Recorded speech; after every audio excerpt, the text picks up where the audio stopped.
Tenemos lo que es el generador de corriente directa en derivación, el cual consiste en que este generador suministra su propia corriente de excitación o de campo mediante la conexión directa a través de las terminales de la máquina. En este caso, si ustedes observan, se puede observar el circuito equivalente de un generador con derivación, y aquí tenemos unas relaciones de voltaje y corriente. Entonces, por lo tanto, en este circuito, la corriente del inducido de la máquina se alimenta tanto al circuito de campo como a la carga conectada en la máquina. Esto es que la corriente de la armadura es igual a la corriente del flujo, la corriente del campo más la corriente de salida. Y entonces, por leyes de voltajes de Kirchhoff, también se puede obtener a partir del circuito que el voltaje de salida es igual a la diferencia entre igual que el voltaje del inducido interno o la armadura menos la caída de voltaje. En este tipo de transformadores se tiene una ventaja, ya que en este caso, a diferencia del del generador con derivación de excitación separada, no se requiere una fuente de potencia externa. De tal manera que la pregunta es, si no se requiere una fuente, ¿cómo suministra este generador su propia corriente de campo? Lo que nos lleva a esta pregunta, ¿no? ¿Cómo se obtiene el flujo de campo inicial para el arranque cuando se enciende en primera instancia? Bien, entonces, por lo tanto, tenemos lo que se llama el incremento del voltaje en un generador de derivación. Entonces, supóngase que no se conecta carga al generador, de acuerdo a la figura anterior del circuito equivalente, y que la máquina motriz o el motor primario comienza a mover el eje del generador. Entonces, ¿cómo es que consigue que se genere una tensión o un voltaje en estas terminales, las terminales de la máquina? Entonces, el proceso de autoexcitación o el incremento de voltaje de este generador, se necesita la existencia de un flujo residual en los polos de la máquina. Entonces, de esta forma, cuando el generador comienza a girar, se produce en la armadura este voltaje. Entonces, en este caso, tenemos las mismas variables. En este caso, la diferencia es que este es un flujo residual. De tal manera que esta tensión puede ser muy pequeña, de 1 o 2 volts, y que aparecen en las terminales del generador, y por consiguiente circula una corriente a través de las bobinas de campo, una corriente IF. Bien, entonces la corriente produce una fuerza magnetomotriz que incrementa el flujo de los polos. Lo que origina este incremento del flujo es que se incrementa el voltaje de la armadura, y por lo tanto incrementa el voltaje de salida. Y al aumentar el voltaje de salida, aumenta la corriente del campo, lo que genera un flujo mayor, y el cual aumenta nuevamente el voltaje interno. En este caso, se puede observar gráficamente este comportamiento, donde se observa el efecto de saturación magnética de las caras polares, lo que a la larga, o que en este caso, lo que eventualmente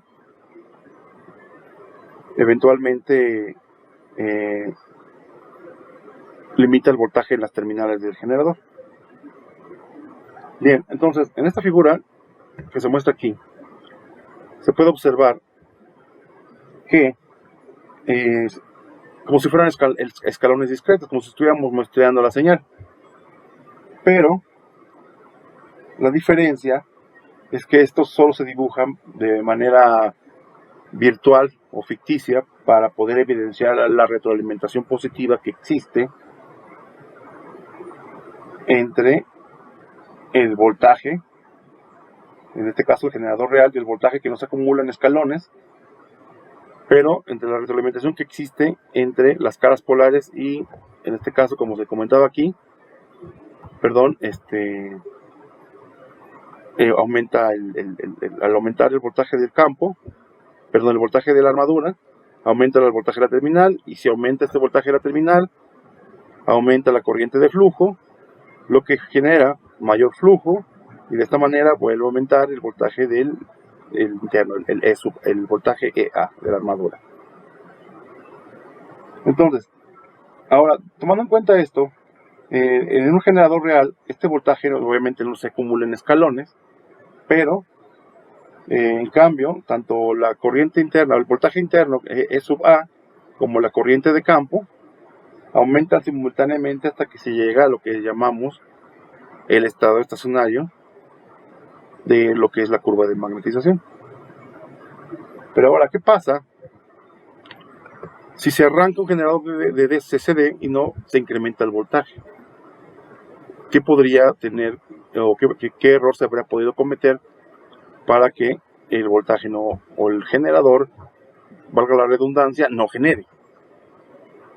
Entonces, se toman en cuenta, bueno, existen varias cuestiones por las cuales podría suceder este tipo de avería o de falla, pero de las más comunes están las siguientes.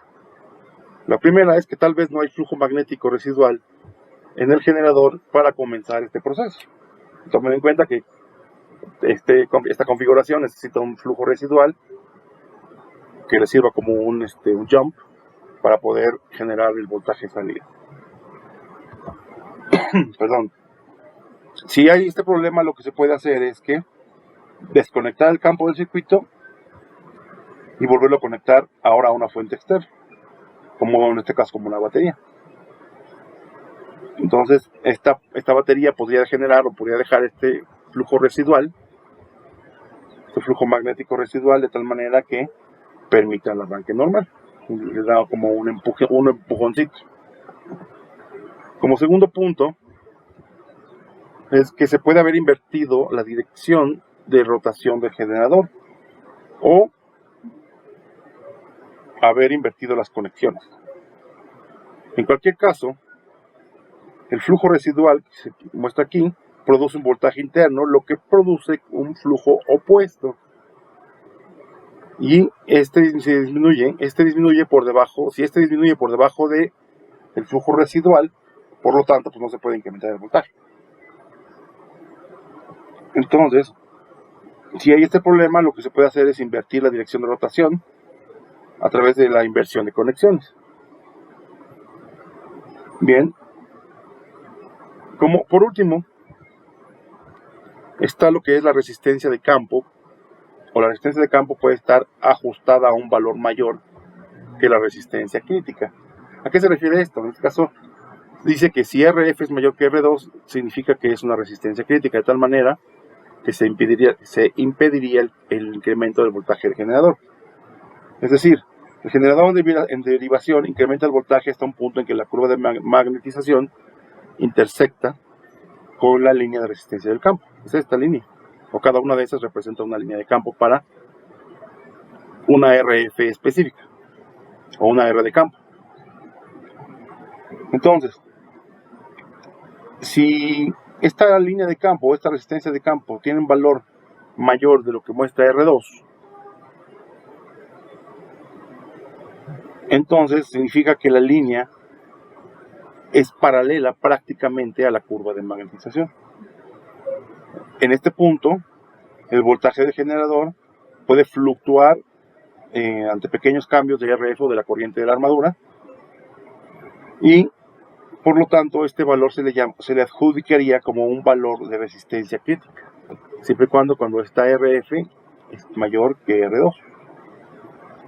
De tal manera que si esta RF excede la resistencia crítica, como R3 por ejemplo, el voltaje de operación del estado estacionario, esencialmente del nivel residual, nunca va a incrementar. De tal manera que la solución para este problema pues simplemente es ajustar el valor de RF de tal manera que no caiga en este rango.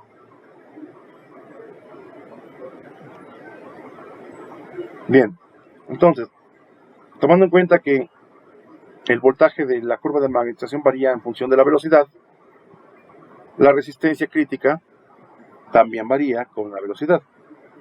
Generalmente, mientras sea menor la velocidad del eje, menor será la resistencia crítica.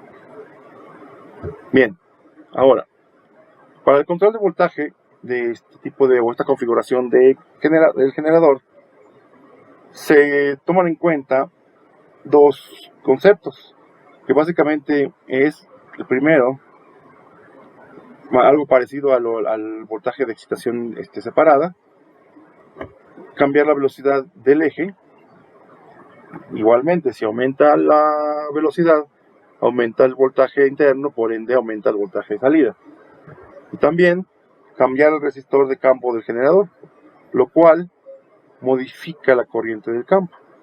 Esta vez, si disminuye RF o la resistencia del campo, aumenta la corriente del campo, por lo que aumenta el flujo y por ende, o por lo tanto, aumenta tanto el voltaje interno como el voltaje de salida.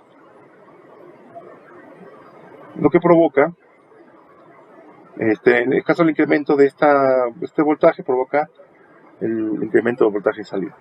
Bien, ahora, lo que tenemos que hacer ahora es precisamente realizar el análisis de los generadores en corriente directa en derivación.